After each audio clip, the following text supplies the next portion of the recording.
चला सर, प्रत्येक मतदाराला 4 वोट करता येणार आहे, तर हे 4 वोट करण्याची पद्धत कशी असेल? यावेळेस एका प्रभागात आपल्याला 4 उमेदवार निवडून द्यायचे.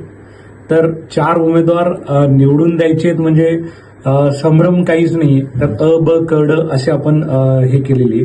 तुम्ही जेव्हा मतदान केंद्रावर जाल तेव्हा तुम्हाला जी वोटिंग मशीन असेल त्यावर अ ब क ड असे हे दिसतील.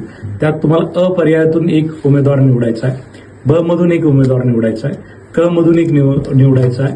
आणि जेव्हा तुम्ही ड चा उमेदवार निवड कराल त्याच्यानंतर एक बजर वाजेल, तेव्हाच आपलं मतदान पूर्ण झालं असं समजायचं. अ मध्ये हे अ ब हे एखाद्या वेळेस मशीनवर अर्ध्या अर्ध्या भागात असतील किंवा उमेदवार जास्त असले, अ ची वेगळी असेल, ब ची वेगळी असेल, क ची मशीन वेगळी असेल, ड ची वेगळी असेल. तर अ हे आपलं पांढऱ्या रंगात असेल, ब हे तुमच्या फिक्क्या गुलाबी म्हणजे लाईट पिंक, क हे लाईट ब्ल्यू आणि ड लाईट येलो.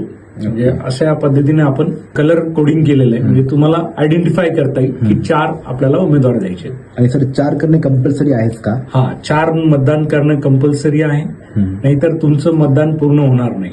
तुम्ही जर अ ब क केलं आणि ड ला जर मतदान नाही केलं तर तुम्हाला नोटा हा ऑप्शन आहे. तुम्हाला कोणता उमेदवार समजा मतदान नाही द्यायचं तर नोटाचा ऑप्शन आहे, तुम्हाला नोटा तरी करावं लागेल.